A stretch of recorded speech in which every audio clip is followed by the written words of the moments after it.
আলোকিত শিশু কণ্ঠ পরিষদ মাদ্রাসা। সম্মানিত উপস্থিতি, এইটা আমাদের মাঝে রমজান মাস আসে। এই রমজান মাস থেকে আমাদের অনেক কিছু শিক্ষা নেওয়ার দরকার, কিন্তু আমরা দুঃখের বিষয় কিসের শিক্ষা? আজকের দিন যেমন আগামীকাল যে রোজা থাকবে, আগামীকালও আমরা ঠিক তেমনই থাকবো। কিছু কিছু মানুষ দেখেন আজকে আমাদের বিড়ি খাচ্ছে, রাস্তায় রাস্তায় বিড়ি খেয়ে ঘুরতেছে, আগামীকাল কেউ খাবে। এই লোকদেরকে যদি বলা হয় যে ভাই রোজা আছে, আপনি বিড়ি খেয়েছেন, তোর সমস্যা নেই, তুইও বিড়ি খা। একটা মানুষ যখন মারা যায়, সে জানা যাচ্ছে আমাদের অনেক শিক্ষা, কিন্তু আমরা কি শিক্ষা অর্জন করি? জানাজা দিয়ে জানাজা শেষ, মন চাইলে মাটি দিলাম, না মন চাইলে নাই, ওখান থেকে সরে চলে গেল, শিক্ষা শেষ। একটা বড় মনে হয় না যে আমি আমার মতো সুস্থ মানুষ ছিল, জানাজায় শরীর হয়ে যায়, উনি তো আমার মতো মানুষ ছিল, সে মানুষটা নাই। এই অনুভবটাও আমাদের হয় না।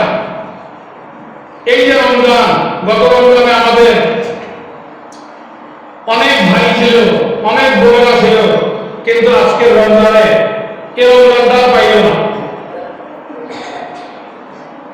যদি ওই মানুষগুলো আজকে থাকতো, তাহলে এই রমজানের রোজা হতো এত ফজিলতপূর্ণ রমজান, যে রমজানে লাইলাতুল কদর এত ফজিলতপূর্ণ রাত্রি, অথচ সেই মানুষগুলো দুনিয়াতে নাই।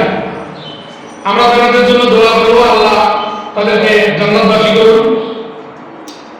আর আমরা যারা আছি, তোমরা তো ছোট মানুষ, তোমরা হয়তো অনেকেই রোজা রাখতে পারো না, তোমাদের রোজা ফরজ হয় নাই, কিন্তু তোমাদের আব্বা আম্মা যারা রোজা রাখে না, তোমাদের দায়িত্ব, তোমাদের কর্তব্য সেই আব্বা আম্মাদেরকে বোঝানো।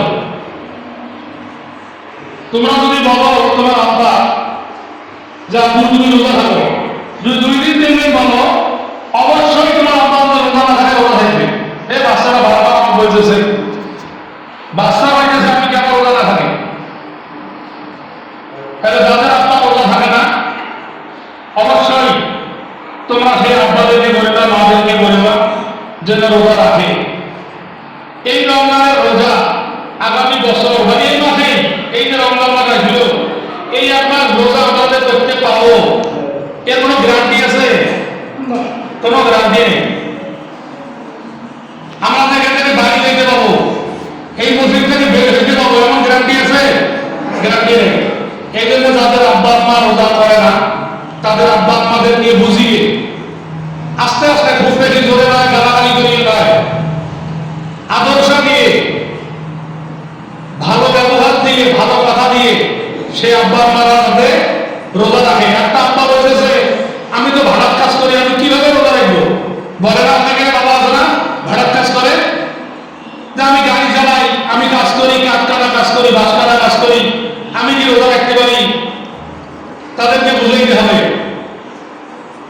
যে এর চেয়ে বড় কষ্ট করিয়ে না খেয়েও পূর্বের জামানার কিছু মানুষ, সাহাবা আজমাইন, রাসূল করিম, নবীরা অনেক কষ্টে তাদের ঘরে, তাদের চুলে আগুন জ্বলত না, তেনারা কি রোজা করে নাই? তখনও তো রোজা ফরজ ছিল।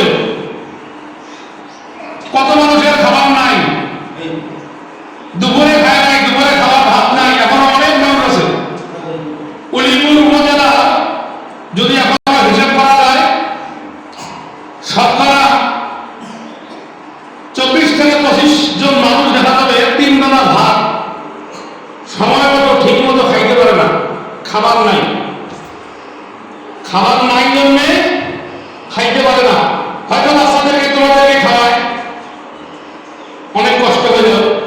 কোনো বাবা মা কোনোদিন কারো বাচ্চা না খেয়ে খায়, সেটা চায় না। চায় কি তোমরা কি কেউ না খেয়ে থাকো? কেউ না খেয়ে থাকো। এই জন্য আমি তোমাদেরকে বলবো, তোমরা তোমাদের আব্বা আম্মা, ভাই বোন, বড় ভাই আছে, 12-15 বছর হয়েছে, 7-8-9 করে, অথচ সারাদিন ঘুরি বেড়ায় বাড়ির বসে থাকে, নামাজ তো পড়েই না। এই যে 1 বছর পর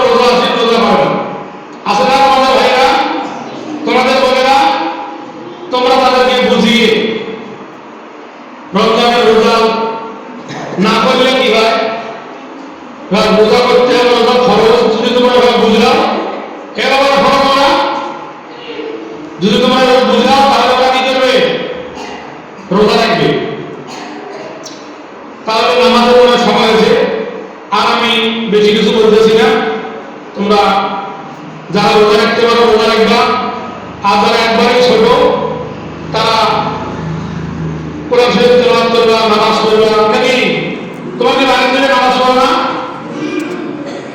এখানে আসলে তুমি নামাজ পড়ো, বাড়ি গিয়ে নামাজ পড়তে হবে, আব্বা আম্মাদেরকে নামাজ পড়তে বলতে হবে। এ বলে আমি আমার সংক্ষিপ্ত কথা শেষ করছি।